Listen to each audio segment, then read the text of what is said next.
ఏదన్నా ఇదిగో ఇట్లా దీని విషయంలో మాట్లాడలేదు, దీని విషయంలో మీరు మాట్లాడలేదు, సరిగ్గా ఆయన ఫెయిల్ అయ్యాడని అనుకోండి, మీరు పవన్ కళ్యాణ్ సరిగ్గా అర్థం చేసుకోలేదండి. ఆయన దేవుడు అంతేనండి, ఆయన దేవుడు అంతే, ఆయన దేవుడు అంతే, ఆయన మీరు అర్థం చేసుకోవడం మీ పొరపాటు అంతే అని ఫీల్ అవుతారు. ఇట్లాంటి ఒక దళాన్ని తయారు చేసుకున్నాడు ఆయన. వాళ్ళకి ఆయన దేవుడు అంతే. ఆయన ఈడు మంచోడు అంటే మంచోడు, రాముడు అంటే రాముడు, రాక్షసుడు అంటే రాక్షసుడు అంతే.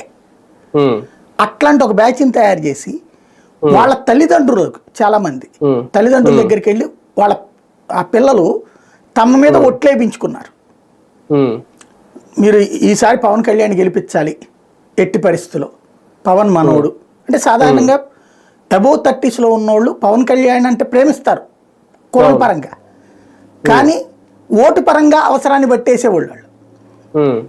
ఆ తల్లిదండ్రుల్ని ఆ బంధువుల్ని కన్విన్స్ చేసే బాధ్యత కుర్రోళ్ళ మీద పెట్టారు. ఈ కుర్రోళ్ళు నానా కష్టాలు పడి వాళ్ళ చేత బలవంతంగా ఓట్లు వేయించగలిగారు. ఈ ఒక్కసారికి నా మీద ఒట్టే అని చెప్పారు వీళ్ళంతా.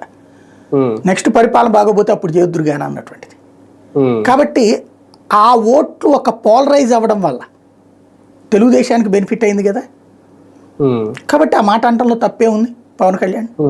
కానీ ఒకటి అంటే ఒక ఇది అజ్ఞానంతో కూడిన డౌట్ అని అనుకోవచ్చు. ఒక 85-88 దగ్గర వచ్చి 87 స్థానాలు వచ్చి జనసేనకు అప్పుడు ఒక 28 వచ్చి ఆ ఓటు బ్యాంక్ తో ఆ సీట్లతో అధికారంలో తీసుకొస్తే మేమే నిలబెట్టాం పార్టీని అని అనడం కరెక్టా? 134 స్థానాలు తెచ్చుకున్న పార్టీని కూడా, ఇండివిజువల్ గా తెచ్చుకున్న పార్టీని కూడా మా వాళ్ళ